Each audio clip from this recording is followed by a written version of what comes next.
Hello! Welcome to Stories Podcast. I'm your host, Amanda Weldon.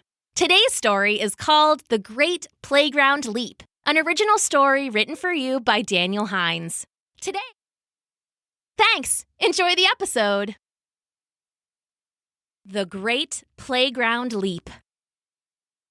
The playground was full of shouts and hollers and bouncing basketballs. Under it all ran the wild drum roll of sneakers on grass and blacktop. It was finally spring, and you could feel it in the air. It was warm and breezy with the scent of fresh flowers and rich mud wafting all around the school. It was finally spring, and the crazy herd of outdoor recess was back. Sam ran with the rest of them, her hair bouncing behind her as she squealed and dodged in a game of tag. Finally, she got tagged out and went to rest against the fence with the other kids, waiting for the next game to start. "Hey, Sam," said Darnell when she crashed into the fence next to him, making the chain link shake and ring. Darnell and Sam were in the same class, and they'd been friends since the beginning of the year. "Pretty good moves out there. You almost got away." "Thanks," Sam said to him, still panting and catching her breath. "I went to soccer camp all last week, and we did a lot of weaving and footwork drills." "Nice, you can totally tell." "Hey!" cried Violet, crashing into the fence next to them. The metal rang and sproinged. Violet was another of Sam and Darnell's good friends. She always seemed to have a lot of energy. "I missed you so much! How was your April vacation?" "Pretty good," said Sam. "How about you?"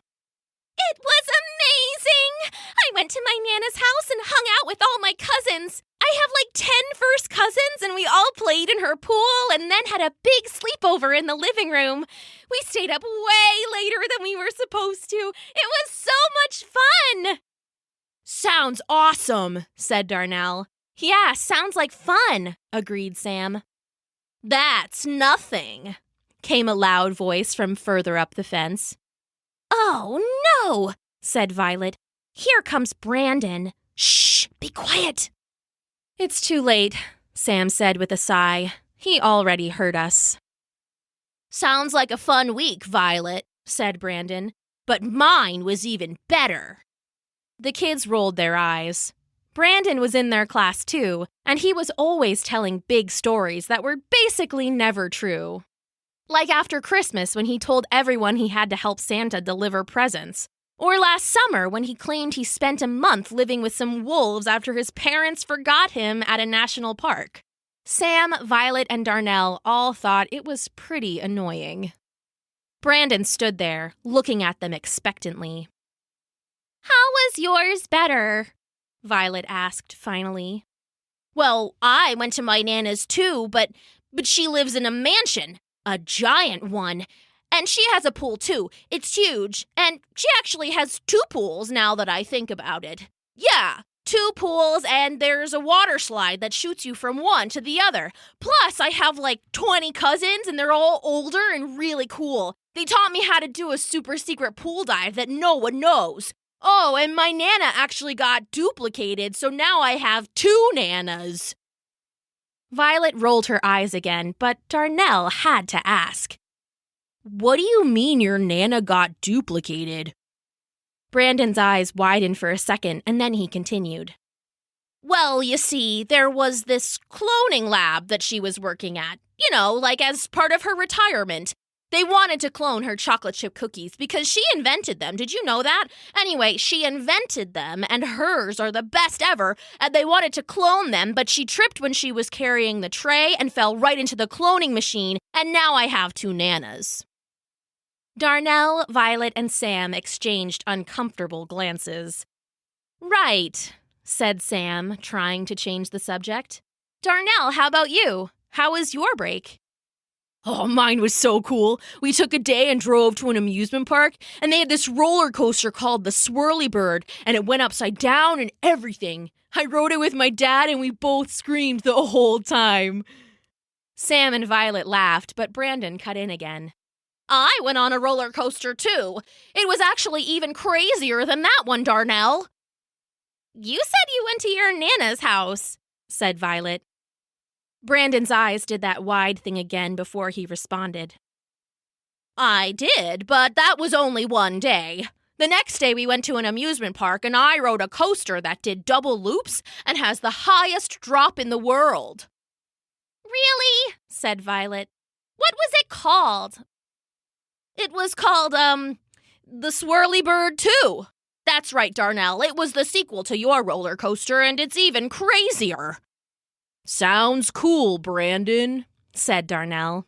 He knew that if he tried to argue with him, Brandon would just dig in with more lies and it wouldn't make any difference. So he just kept talking about the real Swirly Bird. Mine was really scary because right before we got on, it got stuck and the people had to wait at the bottom of the loop for 10 minutes. I don't know what I would have done. I would have been freaking out. Violet started to say something, but Brandon cut her off. That's nothing.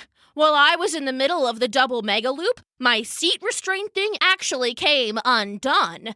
I fell right out of the roller coaster car and started falling. Everyone was losing their minds, but the car finished the loop without me and then caught me again at the bottom. They all stared at him. No way, said Violet, shaking her head. She was frustrated. Brandon was always trying to one-up everyone with crazy lies, and she was sick of it. There's no way that happened. Just tell the truth, Brandon. I am, said Brandon. I got a picture from the coaster cam and everything. All right, said Violet. Go ahead. Where's the picture then? She stared sharply at him, and he stared right back, his cheeks reddening. I don't have it.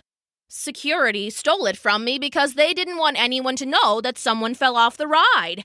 They were afraid the news would do a story and then no one would go anymore, so, you know. Sam sighed again. She definitely understood why Violet was frustrated. Brandon's lies always got on her nerves too, but she knew it wasn't worth arguing with him about it. He always had another lie to back up the first one. She and Darnell caught eyes, and she knew they were both thinking the same thing. Change the subject and avoid the fight. How about you, Sam? Did you do anything besides the soccer camp? Said Darnell, trying to redirect Violet and Brandon. I went to see a baseball game, Major League. It was awesome. We got hot dogs and we almost caught a foul ball. Cool, Violet said, relieved to be talking about something else. But before anyone could say anything more, Brandon was already launching into another story. Oh, after my Nana's in the amusement park, I went to a game too. I got 2 hot dogs and an ice cream, and I actually did catch a foul ball. Oh, of course you did, said Sam. She couldn't help it. She was disappointed in having her story ruined by Brandon again, and she felt all of her patience drain out of her at once. It was like she was an egg someone had cracked. If Brandon always had another lie, Sam would see how far it would go. So you caught a foul ball? That's all? I thought you were going to say something cool happened, Brandon. Brandon's face turned red again as he heard the tone in her voice change. No, that's not all. I did way more. I actually went onto the field and I got to meet the players. The tag game was almost over now, and the group along the fence was getting bigger. A small crowd gathered, listening as Brandon bragged louder and louder. Yeah, he said, more confident now that his audience was bigger. I met everyone, and then they asked me to be the bat boy. I did such a good job that they asked me to do it every day, but I couldn't because of school. He was on a roll now, loving the attention he was getting. One day, all the players got hurt, and they needed a pinch runner. Since I'm so good, they asked me to fill in. Wow, said Sam with a sly smile. Did you run? Were you safe? It was close. They wanted to tag me, but I jumped. I actually jumped all the way from first base to second base in one jump. I was safe, and we scored a run. Afterwards, the whole team hoisted me up on their shoulders and chanted my name. Brandon! Brandon! Best day ever, basically. The kids listening all started to murmur to each other, and some of them congratulated Brandon and clapped him on the back. He was beaming with pride. "No way!" said Violet over the noise of the other kids. "He's lying! That's totally impossible! You didn't jump that far!" Violet was starting to get angry again. Some of the crowd shouted in agreement.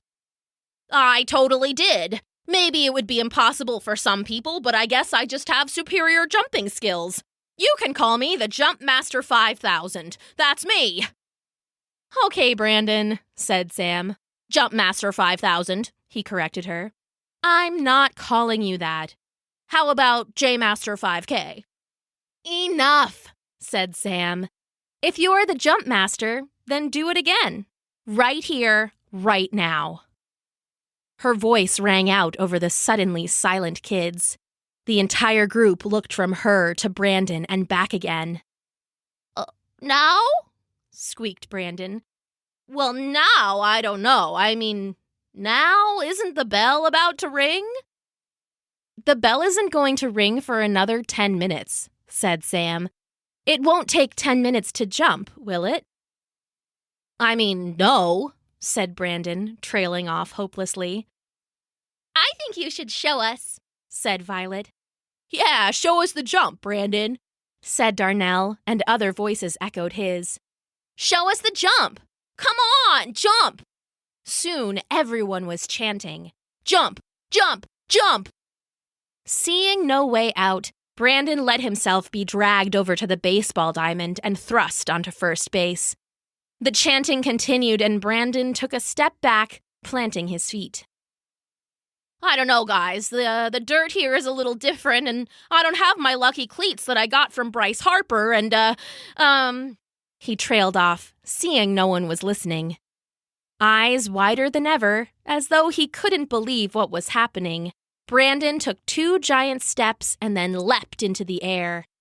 It was a great leap, a mighty leap, a leap that, in any other circumstance, would have been just terrific. But he didn't come anywhere close to second base.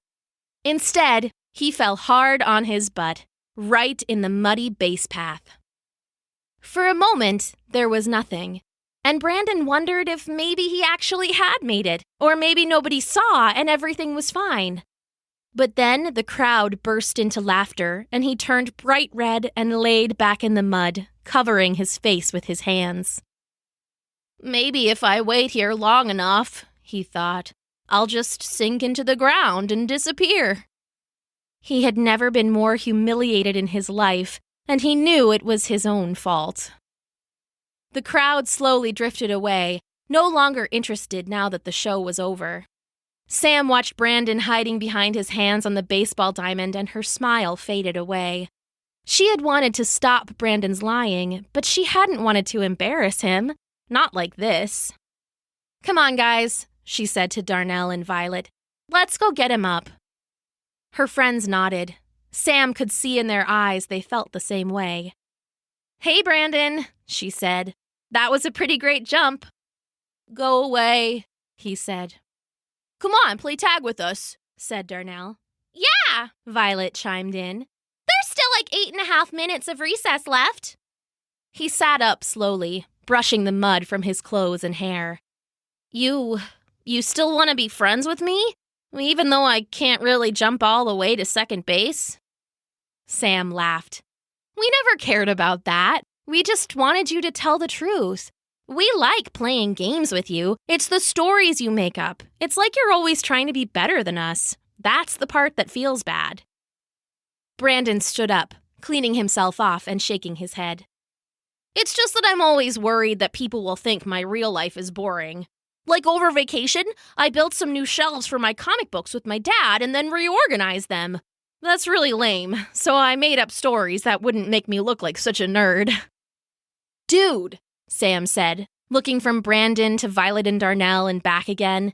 "We love comics. That's why we all became friends in the first place. Darnell saw my Wonder Woman pencil case, and then I saw Violet and her mom at the theater when the movie came out. So now we all sit together and talk about superheroes at lunch." "Really?" Brandon asked. "I didn't know that." "Well, no, of course not," said Darnell. We didn't know you liked comics either because you're always talking about your cookie-making grandmother and her clone. When would we have found out?" "I guess you're right," said Brandon, a sheepish smile spreading across his face. "This is the best conversation we've ever had," said Violet, bouncing on her tiptoes and clapping her hands gleefully. "So you want to come and play tag?" "Sure," he said, smiling wider. "Say, did I ever tell you guys about the time I played tag with a robot?" "Brandon!" "Oh, sorry. Old habits die hard. Let's go play." They laughed together and then leapt into the game. The end. Today's story, The Great Playground Leap, was written for you by Daniel Hines and performed for you by me, Amanda Weldon. If you would like to support Stories Podcast, you can leave us a 5-star review on iTunes, make a monthly donation at patreon.com/stories, or just tell your friends about us. Thanks for listening!